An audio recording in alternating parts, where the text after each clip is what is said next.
Y hoy quisiera platicarles sobre un tema que a muchos de nosotros nos está afectando en esta pandemia del COVID, los problemas para dormir, los trastornos del dormir, que pueden ser desde no dormir, dormirnos muy tarde, pararnos muy tarde o tener hipersomnia, es decir, sueño durante todo el día. ¿Por qué está pasando esto? Por el cambio de nuestros hábitos, porque si no estamos saliendo a trabajar, ya no tenemos horarios tan estrictos, pues entonces tendemos a recorrer nuestro horario para dormir. Podemos irnos durmiendo más tarde y nos levantamos más tarde. Eso cambia todo el patrón del sueño. Otra cosa que está afectando nuestros horarios del sueño son las actividades que tenemos a lo largo del día. Si nos levantamos más tarde, desayunamos, comemos, cenamos más tarde y nos exponemos a diferentes patrones de luz como pantallas de televisión o computadoras, no salimos tanto al exterior, esto puede afectarnos. Otra situación que puede afectar también cómo estamos durmiendo es la ansiedad de lo que está pasando ahorita. Las preocupaciones, la información que estamos teniendo puede causarnos miedo, angustia, y esto puede afectar en cómo estamos durmiendo. La forma en que dormimos afecta nuestra salud en general, puede repercutir en que estemos irritables durante el día, a tener síntomas de tristeza, de angustia, de mayor preocupación. Por eso es primordial que podamos regresar a tener un adecuado patrón de sueño. Gobierno de México. Durante la Jornada Nacional de Sana Distancia es importante que como pareja implementen buenos tratos. Antes de la contingencia, cada uno tenía su propio ritmo de vida, realizaban actividades por separado y ahora hay que procurar que eso se reproduzca en casa. Es importante que en pareja acuerden establecer un horario o una agenda de actividades, distribuir las responsabilidades de las tareas del hogar. Incluyan momentos para convivir en pareja, pueden hablar, decir o expresar lo que sienten, miedo, ansiedad, tristeza. Otras, no es recomendable impedirlas, bloquearlas o reprimirlas. El buen trato se puede expresar fomentando un ambiente de seguridad en el que se preocupen por la salud y el bienestar del otro. Escuchar con atención, respetar la opinión. Por ejemplo, pueden compartir recuerdos de momentos que contengan humor, chistes. El punto es reír juntos. Es importante que todo lo que hagan juntos sea con consentimiento de ambos. Esto incluye la vida sexual. Es importante reconocer que implica un esfuerzo estar en restricción de movilidad. Por eso es importante establecer y respetar un espacio individual para evitar la saturación y la irritabilidad que derive en violencia. En lo individual pueden realizar las actividades que cada uno decida por separado, incluido hacer nada, ponerse en contacto con su propio cuerpo o hacer otras actividades. Recuerden seguir todas las recomendaciones de autocuidado de la Secretaría de Salud. Si te cuidas tú, también cuidas a tu pareja. Gobierno de México.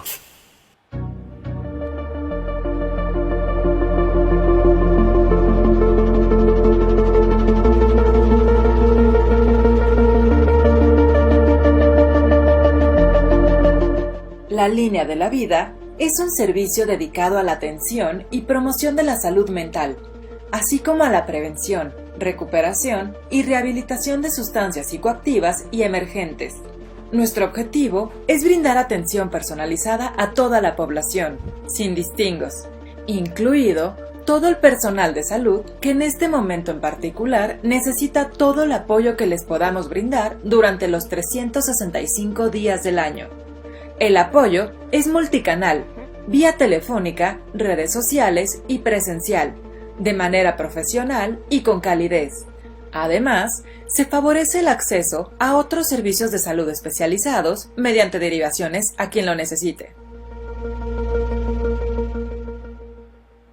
Gobierno de México.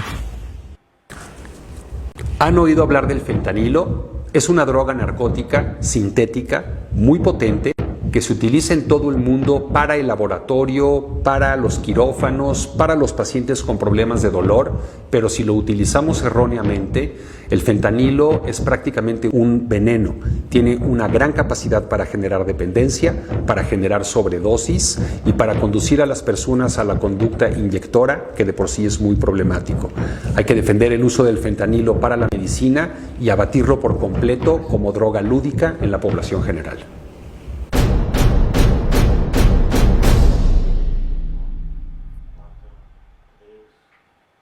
Gobierno de México. Hola, ¿qué tal a todos los amigos del Facebook de CONADIC? Es un gusto para mí estar aquí una vez más. Y lo que vamos a tratar hoy, el tema que vamos a platicar, es acerca de las técnicas para disminuir la ansiedad. Es importante recordar que un concepto muy importante es el de salud. La salud es el completo bienestar físico, mental y social, y no solamente la ausencia de enfermedad. En este sentido, si nos ponemos a pensar en este concepto de salud, es importante considerar la parte mental. Cuando nosotros tenemos salud mental es porque justamente estamos logrando desarrollar nuestras propias habilidades, estamos logrando ser productivos, no solamente a nivel económico, sino también en las otras áreas de la vida. Estamos además logrando hacer frente al estrés cotidiano de la vida y también estamos logrando contribuir con nuestra comunidad. Así pues, podemos ver que tenemos que tener un equilibrio en tres esferas, porque todo lo que vivimos tiene una influencia de las tres esferas, la biológica, la mental y la social. En estas tres esferas existen diferentes factores que pueden protegernos o que también pueden generar un riesgo para la salud mental. Así pues, cuando nosotros perdemos el equilibrio en las esferas, en las tres esferas, entonces tenemos que utilizar un medio que ya tenemos desde mucho antes. Esta herramienta es una herencia que tenemos de la evolución y se conoce como estrés. El estrés es algo bueno. El estrés, siempre y cuando dure poco tiempo, es muy bueno. Por ejemplo, cuando nosotros nos espantamos, vamos a hacer una de tres conductas: huir, paralizarnos o pelear.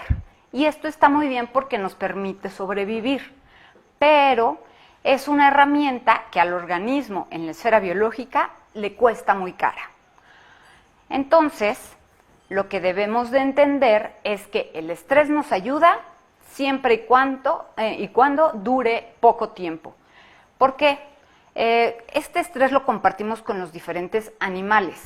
Y, por ejemplo, los animales se estresan para poder sobrevivir, para poder transmitir sus genes, para tener alimento, etcétera. Y se estresan solamente por un ratito. Pero si nosotros seguimos y continuamos estresándonos, esto se va a convertir en un estrés crónico, y el estrés crónico, como en los casos en donde hay maltrato, en donde estamos peleando en el trabajo o por jerarquías o dentro de la familia, o cuando hay extrema pobreza, es cuando podemos tener algunos otros problemas de salud relacionados con esta activación constante del estrés. En este sentido, tenemos que recordar que una cosa es que tengamos estrés, que se activa ante digamos que un factor específico, se activa en el presente y se desactiva cuando este factor que nos está estresando ya no está, digamos que presente. Pero la ansiedad, que es de lo que vamos a hablar el día de hoy, es una respuesta adaptativa también que se va a activar a lo largo del tiempo y que además va a permanecer sin importar en dónde, digamos, si está o no el estímulo o el factor que nos genera el estrés. Entonces, hay muchas definiciones de ansiedad, ¿no? La ansiedad, como les decía, que es esta sensación desagradable que permanece en el tiempo, aunque ya no esté el estresor, pues hay muchos puntos comunes para esta definición de ansiedad. Uno de ellos es que nos ocurre a todas las personas. Tenemos que recordar que como seres humanos somos susceptibles a tener ansiedad. Además, representa un factor de riesgo. Si no sabemos controlar esta ansiedad, pues vamos a tener un riesgo más alto de algunas otras cosas, de tener algunos accidentes, de pronto de no poder concentrarnos, de no tener una adecuada memoria. Incluso esto puede ir escalando hasta tener pánico y desarrollar un trastorno de la ansiedad o algún otro tipo de trastorno, ¿no?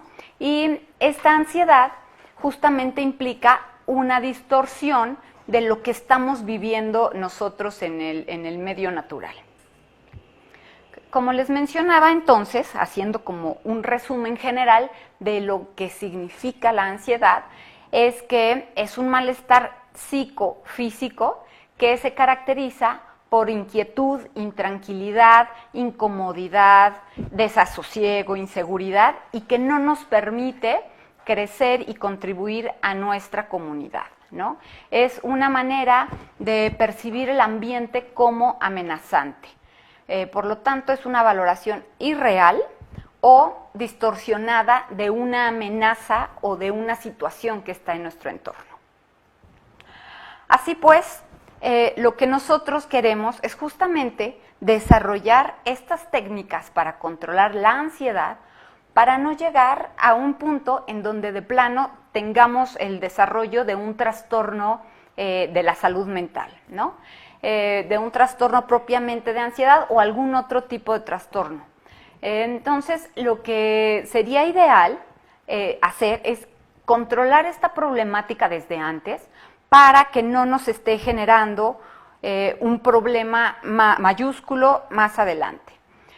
Por ejemplo, algunos de los trastornos de la ansiedad serían el trastorno de ansiedad por separación, el mutismo selectivo, la fobia específica, el trastorno de ansiedad social, trastorno de pánico, agorafobia, que es cuando no queremos salir a espacios abiertos, o un trastorno de ansiedad generalizada. ¿Qué es lo que encontramos en general respecto a la ansiedad o a los trastornos de ansiedad? Pues hay un indicador que se le conoce como años perdidos por discapacidad. Y encontramos que justamente los trastornos por ansiedad representan un porcentaje alto de estos años perdidos por discapacidad. Por lo tanto, esto va a tener un costo a nivel no solamente personal, sino también social y económico. Por eso es que sería importante y sería útil controlar los trastornos de la ansiedad. También, además, estos trastornos de la ansiedad van a representar el 10% de la carga mundial de morbilidad y el 30% de las enfermedades no mortales. Por ejemplo, un estudio realizado en trabajadores de México, Estados Unidos y Canadá encuentran que los padecimientos que tienen estos trabajadores, en un alto porcentaje, en un 28%, tienen un componente de ansiedad. También hay cuestiones que involucran el dolor y de diferentes partes del cuerpo, pero fuertemente está el componente de la ansiedad.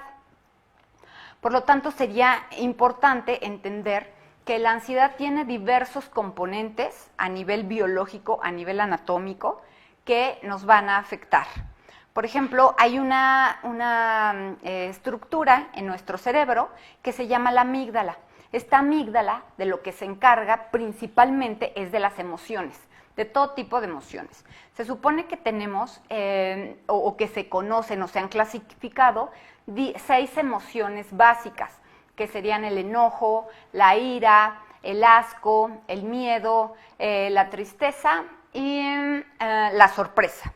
Estas 6 emociones básicas pueden también tener componentes, digamos que cuando se conjuntan con otro tipo de factores, pueden dar lugar a otro tipo de emociones. Pero si nosotros controlamos estas emociones, estamos de alguna manera ayudando a la amígdala a que se regule mejor.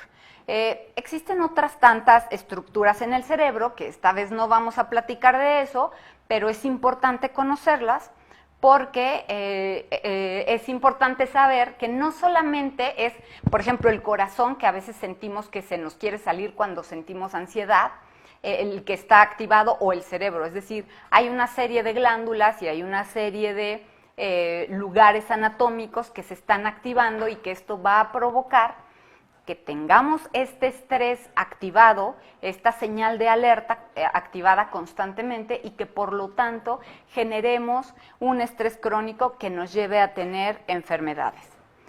En cuanto a las manifestaciones que podemos presentar cuando estamos ansiosos, en la esfera biológica encontramos que hay, por ejemplo, dolor, o podemos encontrar también algunos síntomas estomacales, como cuando nos da diarrea o necesidad de orinar, o cuando nos sentimos un poco mareados, sentimos que nos falta el aire, estamos sudando mucho, de pronto el corazón también como que se nos quiere salir, se acelera la tasa cardíaca, sentimos dolor de cabeza, dolor de cuerpo, que nos tiemblan las piernas, etcétera, etcétera.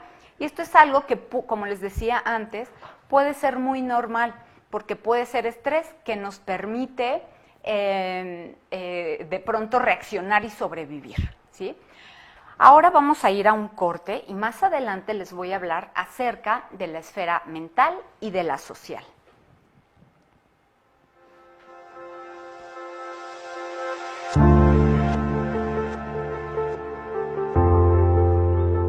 Es común que cuando hablamos del consumo de drogas, invariablemente pensemos en el consumo de drogas ilegales.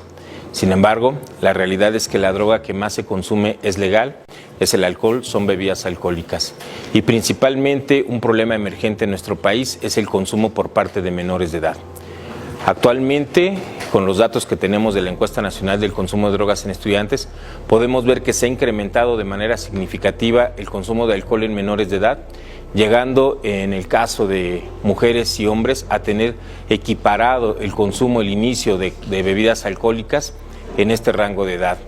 Particularmente vemos con preocupación el consumo de alcohol en mujeres adolescentes que ha crecido significativamente. Si consideramos que en 2011 2.2% de adolescentes tenían un consumo excesivo de alcohol, a 2016 hemos pasado a un consumo de 7.7%, hablamos de un incremento del 250%. Esto es alarmante, esto prende las banderas rojas porque tenemos inmediatamente que actuar en consecuencia. ¿Por qué los menores de edad consumen alcohol? ¿Qué lleva a un menor de edad a consumir bebidas alcohólicas? Existe una cantidad de factores de riesgos asociados atribuibles al inicio del consumo en menores de edad. Tendríamos que señalar, por principio de cuentas, que en la población en general se ha dado un fenómeno que se conoce como la normalización del consumo. Hemos asumido de manera cotidiana que beber alcohol es una práctica común de la sociedad y que empieza incluso a desregularizarse el consumo de alcohol en menores de edad. Entre las cuestiones más características para que un menor de edad consuma está evidentemente el modelamiento que recibe por parte de sus familiares cercanos, principalmente adultos. Si en casa el padre, la madre consumen, si los amigos de los primos, los tíos consumen, es común que se vaya generando una idealización al respecto del consumo y eso haga atrayente para el menor probar, interesarse en experimentar acerca del consumo de alcohol. Gobierno de México.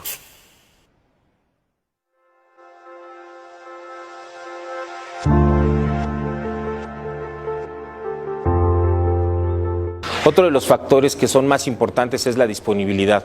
Hoy como nunca en toda la historia de nuestro país tenemos una cantidad de puntos de venta de alcohol que hacen accesible a toda la población y con preocupación lo decimos también a los menores de edad. Existen por supuesto situaciones personales, individuales de cada menor que puede atravesar desde cuestiones emocionales como puede ser una baja autoestima, un estado de depresión o una consideración errónea, apropiada de su autoconcepto, que puede orientarlo y lo lleve realmente a la necesidad de experimentar para sentir lo que comúnmente denominamos un sentido de pertenencia asociado a grupos sociales a los que quiere pertenecer. El alcohol está asociado a más de 60 enfermedades en las personas que consumen este tipo de bebidas. Fundamentalmente, a nivel mundial se estima que 3 millones de personas mueren al año por causas directamente atribuibles al consumo del alcohol, como puede ser, por supuesto, una carga de enfermedad importante asociada al consumo, cirrosis, condiciones hepáticas severas, cáncer, pero también están otro tipo de fenómenos como la violencia. la violencia que cada vez se asocia más al consumo del alcohol. Y por supuesto también tenemos cuestiones de accidentes vehiculares. Cada vez es más frecuente que encontremos personas que conducen bajo el influjo del alcohol. ¿Qué tenemos que hacer como sociedad, como pueblo, para que nuestros menores de edad no consuman bebidas alcohólicas? La respuesta está en nosotros. La respuesta está en principio en casa, como la primer medida, tener muy claro que existen prácticas cotidianas que los padres hacen con el mejor ánimo de proteger a sus hijos, pero que representan en realidad una práctica de riesgo. Enseñémosle a nuestros hijos a tener amor propio y a hacer valer sus decisiones al respecto. Algo que es fundamental para los padres es hablar con los menores de edad. Hablar con ellos funciona. Más allá de lo que muchas personas piensen o consideren, hablar con nuestros hijos funciona. Orientarlos al respecto de por qué es importante de que no se inicien en el consumo del alcohol siendo un menor de edad.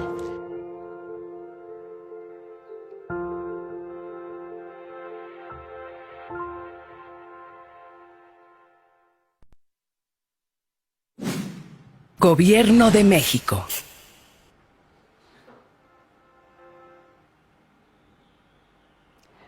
Recapitulando, estábamos hablando acerca de que todos los seres humanos podemos sufrir estrés y que esto es bueno cuando este estrés que vivimos nos hace sobrevivir. Es decir, cuando nos va a sacar de un peligro que es abrupto o que es repentino, o cuando de pronto tenemos que reaccionar muy rápido para salvar algo. El problema es cuando este estrés se queda pegado y entonces todo el tiempo nuestro cuerpo está activado de una manera estresante. Esto va a dar lugar a que tengamos enfermedades y a que tengamos diversos trastornos que nos afectan y que no nos permiten desarrollarnos adecuadamente, que no nos permiten ayudar a los que están a nuestro alrededor y contribuir a nuestra comunidad. Les hablaba acerca de los síntomas que podemos presentar o de las sensaciones que podemos presentar en la esfera biológica. Y ahora quiero platicarles acerca de las sensaciones que podemos presentar en la esfera mental. En este caso, podemos, por ejemplo, sentir inseguridad o preocupación, miedo, falta de atención o distracciones constantes, olvidos frecuentes, sentirnos un poco pesimistas, de pronto que nos cuesta trabajo hacer las cosas, menos motivados, podemos también sentirnos algo irritables, tener menos ganas de hacer las cosas que antes hacíamos regularmente, o podemos sentir o podemos pensar y tener algún miedo a morir, a que nos pase algo a nosotros o a alguien más, ¿no? Así como problemas en nuestros hábitos generales de alimentación, de sueño, de hidratación y de activación. Eso es en cuanto a la esfera mental. Ahora quisiera platicarles acerca de la esfera biológica. Algunas manifestaciones de cuando estamos ansiosos en la esfera social implican, por ejemplo, que estemos irritables o que ya no queramos tener mucho contacto con la gente, que estemos aislados en general, que de pronto castiguemos socialmente, estemos de mal humor, como cuando nada nos parece bien, como cuando de pronto estamos regañando a todo el mundo. También hay cosas que pueden afectar a nuestros familiares. Podemos sentirnos enojados o no tener ganas de estar en una situación, digamos que social, que antes podía resultar agradable. Esto seguramente muchas personas en esta pandemia, en esta emergencia sanitaria que estamos viviendo, han presentado un incremento en estos síntomas, ya sea biológicos, mentales o sociales, y de pronto no saben qué hacer. A veces nos pasa que incluso ni siquiera podemos entendernos a nosotros mismos para hacer algo en consecuencia y mejorar. Por eso es importante que hagamos un checklist de estas tres esferas, la biológica, la mental y la social, para que podamos ir trabajando de poco a poco en cada una de ellas. Quiero mencionarles aquí que justamente la influencia de estas tres esferas, que están sobrelapadas, que siempre están activándose en conjunto, implica que entendamos que somos unos seres más allá que solamente humanos o solamente mamá o solamente trabajador o solamente mexicano. Es decir, somos más complejos que solo eso. Y una sola cosa, por ejemplo, el estar enojados o el estar ansiosos, no nos define completamente. Somos un conjunto de cosas buenas y de cosas malas, y por eso es que hay que utilizar las cosas buenas. Cuando nosotros entendemos todos estos síntomas que ocurren en la ansiedad, en algo que se conoce como el síndrome general de la ansiedad y que tiene manifestaciones en las 3 esferas, y que estas manifestaciones van a ser motoras, que van a ser mentales, que van a ser de activar a nuestro organismo con todo esto de las palpitaciones, la sudoración, etcétera, es cuando podemos hacer algo y podemos echar a andar algunas técnicas de control de la ansiedad. Hay muchas. En este caso vamos a hablar de 5 técnicas que son técnicas muy sencillas y que casi todo el mundo puede aplicar en su casa. La primera de las que yo les quiero hablar es de la distracción. Muchas veces cuando empezamos a sentir esta sintomatología que yo les platicaba hace un momento y que seguro todos hemos sentido en ciertos momentos de nuestra vida, podemos utilizar algún estímulo distractor. Por ejemplo, empiezo yo a sentir que me falta el aire o que se acelera mi corazón, me puedo distraer con algún otro factor u otro fenómeno que esté ocurriendo en mi ambiente. Por ejemplo, activar mis sentidos. Si yo me ubico en el presente y me doy cuenta de que solo en el presente puedo hacer algo para sentirme mejor, es cuando justamente puedo llevar a cabo este tipo de técnicas.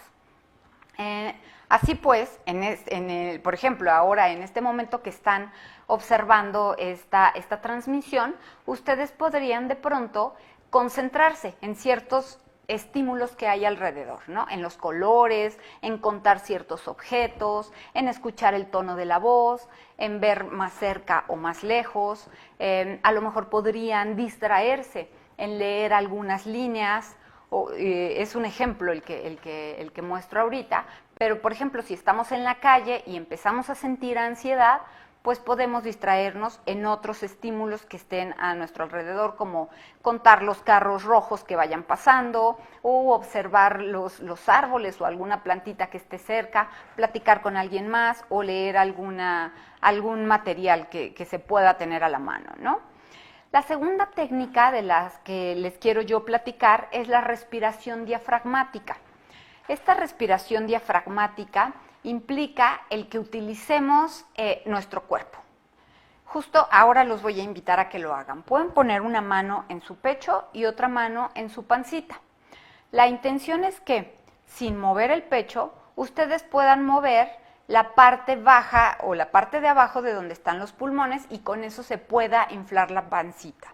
Es importante que estén en un lugar cómodo, que se sientan tranquilos y que simplemente traten de hacer eso sin presionarse y sin creer que hay un método particular para hacerlo.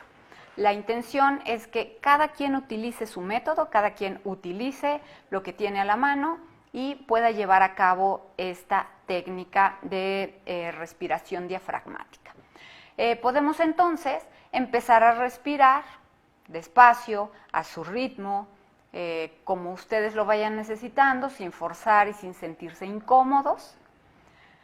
Detener un poquito la respiración, un par de segundos, quizás 3 segundos, y después soltar esa respiración, siempre tratando de no mover el pecho y de sí mover el abdomen, de sí distender el abdomen.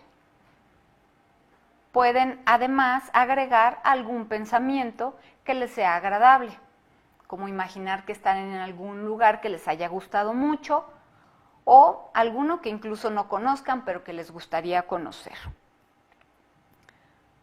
Hay que tratar sucesivamente de hacerlo un poquito más lento cada vez. Podemos llegar a contar hasta 5 o 7 segundos, retener el aire 5 segundos o 3 y después soltarlo. Vamos a la tercera técnica de control de ansiedad. Esta es la relajación progresiva. La intención es otra vez buscar un lugar tranquilo, un lugar cómodo, una postura que les parezca, pues eso, agradable, que no sientan que están presionados o están incómodos. Y la intención es empezar a sentir cada parte de nuestro cuerpo. Nos podemos concentrar en alguna de nuestras funciones fisiológicas, por ejemplo, en nuestro corazón o en nuestra respiración. Esto va a servir para que nosotros estemos sensando, para que estemos midiendo cómo es que se va modificando esta variable fisiológica que estamos sensando y que estamos sintiendo. Lo que podemos ir haciendo, por ejemplo, es ya que estamos en el lugar cómodo,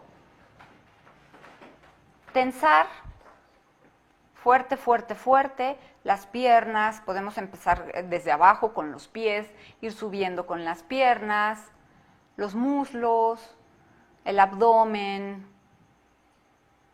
las pompis, la espalda, el pecho, y después destensar, ¿sí?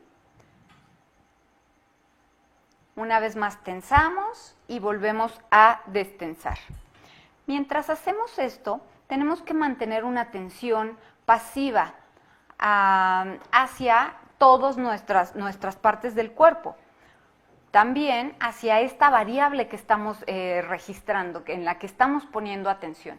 Y podemos también relacionar con un pensamiento positivo o con una respiración un poco más tranquila, un poco más pausada.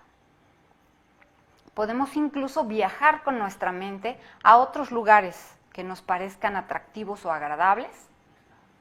Y la gran ventaja es que estos lugares a los que viajamos los tenemos ahí a la mano cuando nosotros querramos. Es un lugar que está solamente para nosotros y que además podemos traer esa sensación agradable de ese lugar que imaginamos o que recordamos a este lugar en el presente, en el aquí y a la hora, y tratar de incluirlo en nuestro cuerpo.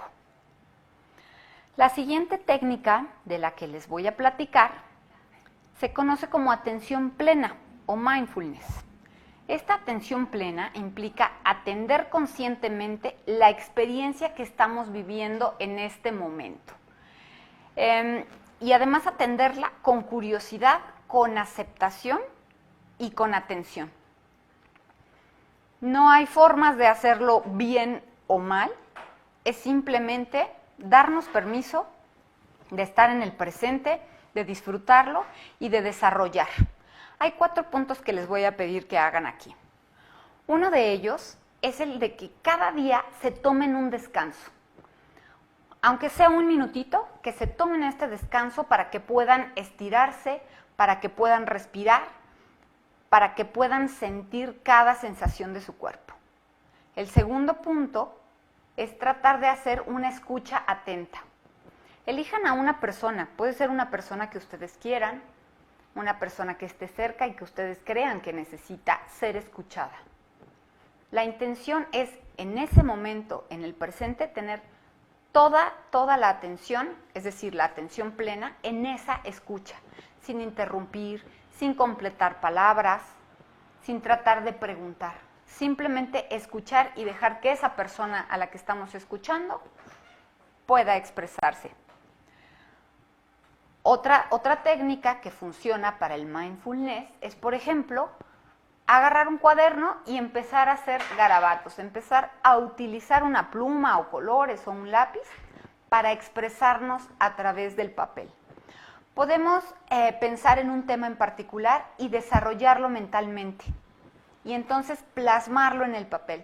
Muchas veces tenemos como mayor habilidad para, no sé, por ejemplo, utilizar un canal de expresión, hablando o escribiendo. Pero ¿qué tal si utilizamos el dibujo? O esta forma con un cuaderno, ¿no? El cuarto punto que quiero abordar aquí es justamente hacer un autochequeo. Cuando yo me hago consciente de mi cuerpo, de mi mente y de mi entorno social, más fácilmente puedo saber qué me sirve y qué no me sirve para estar mejor. El hacer el autochequeo implica que vayamos viendo cómo nos sentimos, por ejemplo, el día de hoy. Si pasó algo bueno, algo malo, si hubo una problemática con alguna persona, cómo la resolví, si se me ocurrieron varias opciones de solución o solamente me enojé. Cuando voy llevando yo este control, es mucho más fácil encontrar estrategias que me permitan salir de los problemas. Ahora, la última técnica que voy a trabajar con ustedes o de la que les voy a platicar antes de terminar es la retroalimentación biológica o el biofeedback. Esta técnica implica a problemitas un poco, digamos que si ya utilizamos todas estas técnicas anteriores que les mencioné y no funcionó, y antes de a lo mejor recurrir a algún fármaco, que también podría ser una opción, podríamos utilizar esta técnica de la retroalimentación biológica. Lo que implica esta técnica es que nos conecten una serie de electrodos y sensores en el cuerpo para que podamos detectar cómo, cuando estamos pensando una u otra cosa, se pueden modificar estas variables fisiológicas. Por ejemplo, sabemos que cuando estamos ansiosos, como les mencionaba antes, la sudoración aumenta, pero exactamente no sabemos cómo podemos disminuir esa sudoración. Si tenemos un sensor que nos permite estar midiendo la sudoración, va a ser más fácil que utilicemos herramientas mentales o sociales para poder contrarrestar esta sudoración excesiva, ¿sí? Otro punto que podemos ir sensando es, por ejemplo, nuestra actividad eléctrica cerebral. Sabemos que hay un tipo de actividad eléctrica que nos permite estar relajados. El cerebro se comunica de dos maneras, una que es química y otra que es eléctrica. Si nosotros logramos, a través de diferentes posturas, sensaciones, pensamientos, modificar esa actividad eléctrica, vamos a estar más tiempo en un estado de relajación que nos permita aprender mejor, estar más atentos, no tener problemas de memoria, estar de mejor humor. Hay muchas herramientas, además de estas que les menciono ahora, que pueden funcionar para ayudarles. Nosotros podemos hacer uso general de estas pequeñas herramientas que son muy sencillas, que es estar modificando o mejorando nuestros hábitos alimenticios, nuestros hábitos de hidratación, nuestro ejercicio, que el ejercicio es una de las formas que tenemos a la mano para oxigenar nuestro cerebro y no tenemos que hacer muchísimo ejercicio, podemos hacerlo justo en el presente, justo en el momento en el que se encuentran ahorita, podemos activar esto, podemos estirarnos, podemos ayudarnos a nosotros mismos a estar mejor, a crecer y, por lo tanto, reflejar este bienestar en nuestro núcleo social, en nuestra comunidad. Ahora lo que vamos a hacer es pasar a la serie de preguntas. Vamos a leer algunas preguntitas que están en las redes y dice: ¿toda la farmacología para controlar la ansiedad causa dependencia? No. Es importante saber que cuando nosotros tenemos un problema de ansiedad, sí debemos acudir a algún especialista para que nos valore, para saber si efectivamente esta ansiedad ya se convirtió en un trastorno que no nos permite tener la misma funcionalidad en nuestra vida cotidiana, que está impidiendo que nosotros desarrollemos este concepto que mencionaba de la salud mental, es decir, que nosotros podamos enfrentar el estrés, que podamos desarrollar nuestras habilidades, que podamos ser productivos y contribuir a la comunidad. Si ya se está impidiendo esta funcionalidad, entonces sí es momento de pedir una asesoría. Esto lo podemos hacer inicialmente a través de la línea de la vida. Nos pueden dar consejos para saber a dónde ir o con quién tratarnos, pero se tiende a pensar que los fármacos para la ansiedad causan dependencia y es un mito, pero sí es importante que un especialista en psiquiatría nos esté dando este fármaco y estemos bajo su supervisión. Otra pregunta. Felicidades por el dominio. Como docente, ¿Qué técnica puedo aplicar ante una situación de extrema ansiedad en un alumno? Bueno, pues estas que platicamos hace un momentito pueden funcionar, ¿sí? Muchas veces también el llevar al chico a un lugar más tranquilo, porque a lo mejor no sabemos cuál es el estímulo inicial que está generando esta ansiedad, que puede ser, recordemos, el estímulo puede estar ahí o no.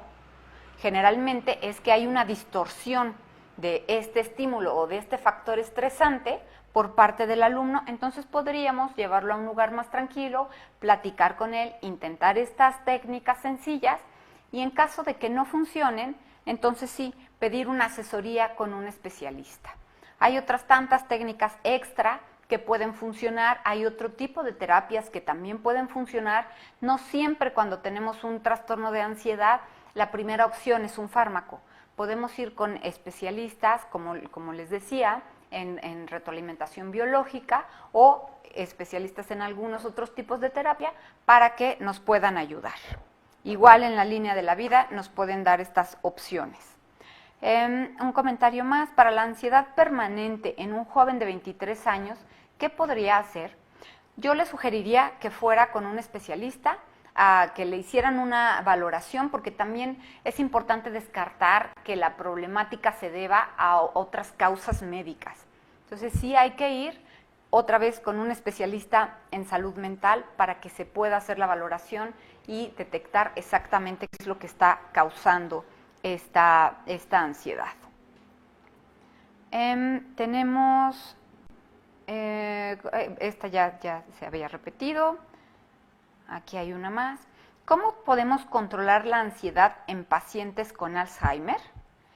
Sabemos, por ejemplo, en el caso de los pacientes que tienen alguna problemática, digamos que ya de base, como es los pacientes con Alzheimer, que siguen recordando la música. Ya se sabe que siguen recordando las canciones de su juventud, que de alguna manera es de lo último que se pierde.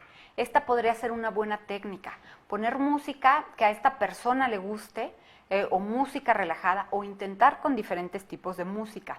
También podríamos intentar si es una persona pues de confianza, un familiar, pues con tocar a la persona, ¿no? De pronto muchas personas se sienten abrumadas por algún estímulo y a lo mejor estos pacientes no nos pueden decir cuál es el estímulo, pero sí podemos ir intentando activar sus órganos de los sentidos para ver qué es lo que hace que se sientan mejor, lo que hace que se sientan un poco más calmados. Con olores también podría funcionar, con colores, con texturas, con diferentes formas. La intención es activar sus sentidos con estímulos agradables. Pues por mi parte es todo, les agradezco mucho su atención y estoy aquí a sus órdenes para cualquier asunto con la ansiedad.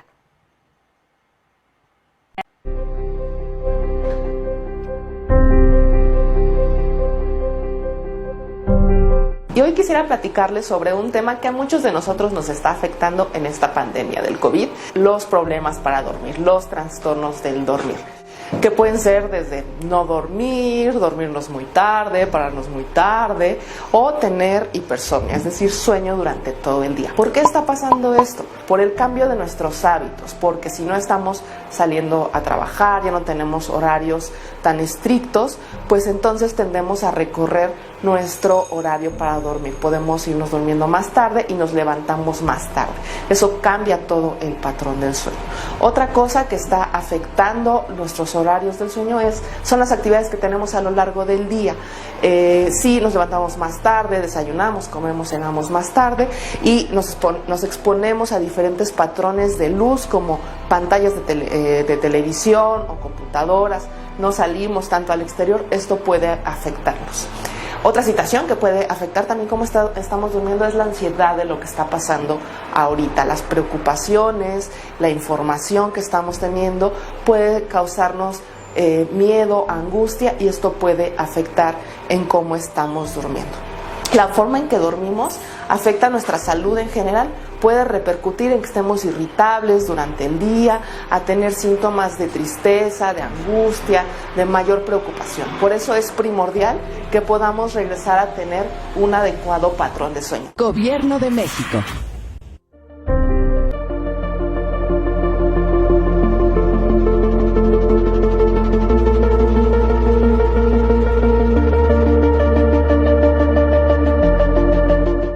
La Línea de la Vida es un servicio dedicado a la atención y promoción de la salud mental, así como a la prevención, recuperación y rehabilitación de sustancias psicoactivas y emergentes.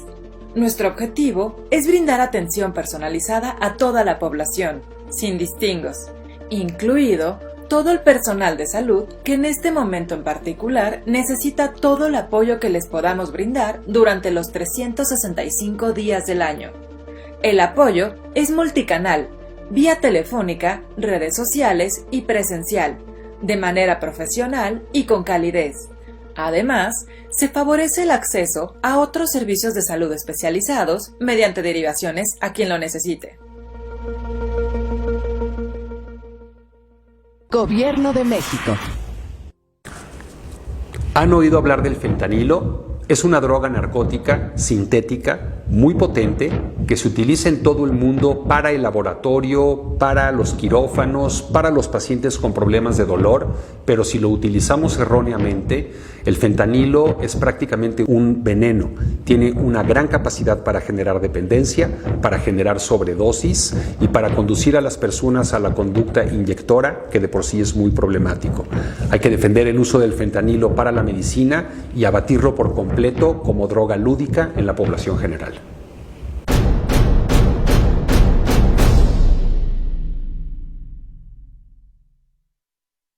Gobierno de México.